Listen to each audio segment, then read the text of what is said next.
Jadi saya bersama istri ke sini dan kami telah sudah 5 tahun menjalani hubungan dan sampai saat ini belum dikaruniai anak. Pertanyaan saya, Ustadz, apa yang harus saya lakukan? Jadi sebelumnya ini kan saya telah banyak ikhtiar, sampai saat detik ini pun saya juga masih ikhtiar dan melakukan segala upaya, namun ya Allah belum memberikan momongan. Pertanyaan saya,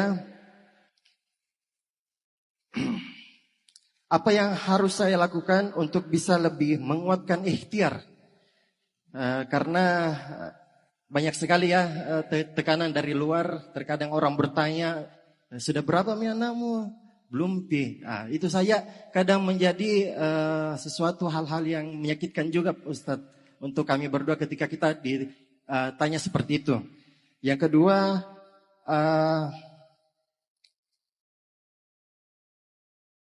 kiat apa saja, Ustadz, yang bisa disarankan kepada kami agar kami lakukan untuk ikhtiar selanjutnya? Dan yang ketiga, saya mohon didoakan Ustadz agar kami bisa diberikan momongan dalam waktu dekat.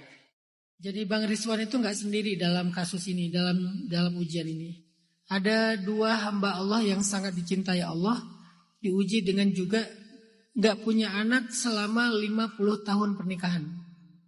50 tahun pernikahan. Nabi Ibrahim nggak punya anak selama 50 tahun pernikahan. Jadi dari usia pernikahan sekitar 30 tahun sampai usia beliau 80 tahun belum punya anak.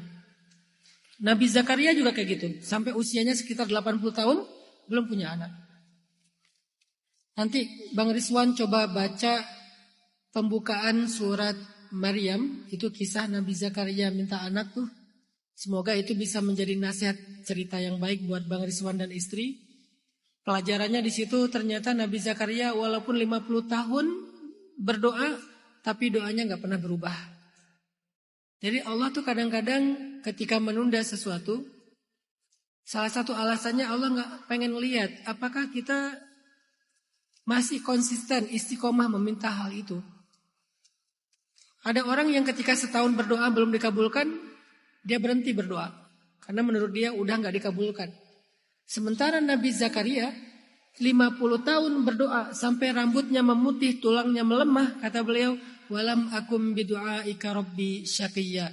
Belum pernah aku berputus asa meminta kepada engkau ya Allah. 50 tahun loh minta anak, dan itu bukan waktu yang sebentar. Tapi di tahun ke-50, di usia beliau 80-an tahun, baru kemudian Allah berfirman, ya Zakaria, inna nubashiruka bi ghulam ismuhu Yahya. Lam naj'al lahu min qablu samiyya. Wahai Zakaria, berbahagialah, kamu akan punya anak laki-laki. Kasih dia nama Yahya. Belum pernah ada anak seperti dia sebelumnya. Allah langsung yang ngasih nama, bukan Google. Kalau sekarang kan nyari nama di Google ya. Nama anak laki-laki estetik bahasa Spanyol. Nama anak perempuan estetik yang bermakna bunga dalam bahasa Sanskerta. Yang ngasih nama Google. Kalau ini yang ngasih nama Allah langsung. Ismuhu Yahya. Namanya Yahya. Makanya saya tuh punya anak semuanya nama tokoh. Saya menganut mazhab kalau ngasih nama anak itu nama tokoh. Biar gak ribet. Dan itu bagus karena jadi doa. Makanya Bang Rizwan, saya percaya Bang Rizwan, satu kebaikan yang ditunda itu artinya istimewa. Insya Allah anak yang akan Allah berikan kepada pasangan Bang Rizwan dan istri adalah anak yang istimewa insya Allah. Dan semoga gak ditunda lebih lama, diberikan segera. Tapi percayalah, doa yang dibacakan terus-menerus itu mustajabah. Apa arti doa yang dibacakan terus-menerus? Namanya ilhah. Nanti kalian browsing aja di AI atau di Google ya. Apa rahasia keajaiban dari kata ilhah? I-L-H-A-H. Ilhah. Apa itu ilhah? Meminta terus-menerus. Jangan ganti doanya, ngerasa kayak udah gak dikabulin gitu. Terutama doa-doa yang menurut kita tuh penting banget, wishlist kita banget gitu. Misalnya tentang pernikahan, tentang keturunan, tentang kesuksesan dalam karir, tentang pastinya ampunan dosa, surga. Coba ilhah. Dan para anbiya itu suka banget mereka ilha kepada Allah. Meminta itu sambil merengek. Minta lagi. Setahun, 10 tahun, 50 tahun, 950 tahun. Minta hal yang sama. Jadi Bang Rizwan, meskipun udah 5 tahun, minta lagi aja. Jangan berhenti. Karena Allah pengen lihat Bang Rizwan itu ilha enggak, ngerengek enggak. Dan Allah itu suka kepada hamba yang ilha, yang merengek meminta kepada dia. Jadi kalau ditanya apa tipsnya? Ilha. Jangan berhenti meminta. Terus saja meminta. Terus yang kedua, Bang Rizwan ngerasa terganggu dengan pertanyaan-pertanyaan basa-basi orang. Dan itulah orang Indonesia. Suka basa-basi yang menyinggung. Kerja apa? Kalau dia belum kerja gimana? Kasihan kan? Tinggal di mana? Kalau dia tinggalnya di gang bukan di komplek elit gimana? Malu kan? Udah punya anak belum? Udah nikah belum? Kan pertanyaannya sensitif ya. Tapi itu budaya kita. Suka basa-basi. Kesannya kayak akrab gitu. Padahal menyinggung. Terus gimana menghadapi ini? Bang Rizwan perlu belajar tentang yang namanya personal boundaries. Salah satu di antara teori personal boundaries itu ada yang namanya emotional boundaries. Batasan emosional. Apa itu batasan emosional? Belajar enggak peduli. Belajar cuek. Dan ternyata enggak peduli itu adalah salah satu sunnah Nabi. Kalau dalam hal yang toksik. Dalam hal yang enggak sehat. Enggak peduli dengan sikap toksik orang. Enggak peduli dengan omongan negatif orang. Itu tuh sunnah Nabi. Apa dalilnya? Ketika Nabi pulang dari Taif. Di Taif Nabi dibully. Nabi diperlakukan dengan buruk. Diusir, dilempari batu dan seterusnya. Pulang dari Taif Nabi itu berdoa kepada Allah. Nabi bilang gini. Ya Allah. Engkau lihat bagaimana hari ini aku diperlakukan oleh mereka. Apapun itu ya Allah, selama engkau tidak marah kepadaku, la ubali, aku tidak peduli. Mau diusir, mau dilempari batu sampai kening beliau berdarah, mau dicela, mau dicaci, mau dihina. Ya Allah, selama engkau tidak marah kepadaku, fala ubali, kata Nabi. Maka aku gak peduli. Ternyata gak peduli itu penting untuk kesehatan mental. Terhadap hal-hal yang negatif. Itu secara teori namanya emotional boundaries.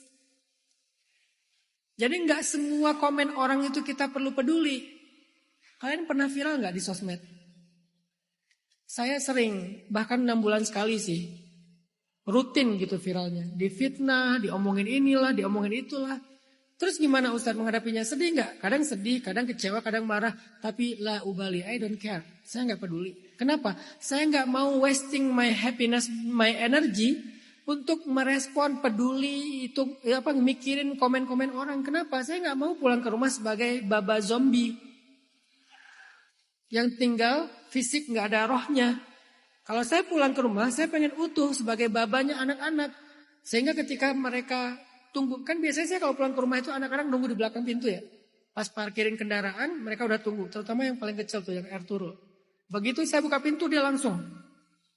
Karena dia hobinya reok Ponorogo. Kalau dia lagi gini, saya juga langsung gini. Bayangin kalau saya pulang sebagai zombie. Pas dia di belakang pintu gini-gini saya. Kenapa? Saya udah gak punya energi buat keluarga. Habis buat netizen. Rugi banget saya. Maka saya gak akan memberikan sedikit pun energi saya buat orang-orang yang negatif. Apalagi saya gak kenal. Terserah kalian mau ngomong apa. Saya tidak berhutang penjelasan kepada siapapun tentang hidup saya. Selama saya gak melanggar syariat, Allah gak marah, la ubali. Saya tidak peduli. Dan itu namanya self boundaries. Kalau enggak kita hidup di zaman kayak gini tuh kebawa-bawa sama omongan orang capek. Maka Bang Rizwan, kalau ada yang nanya gitu basa-basi ya sikapin aja juga basa-basi, doain aja. Tapi kalau ada yang serius ngomongin secara negatif, la ubali, saya gak peduli dengan itu.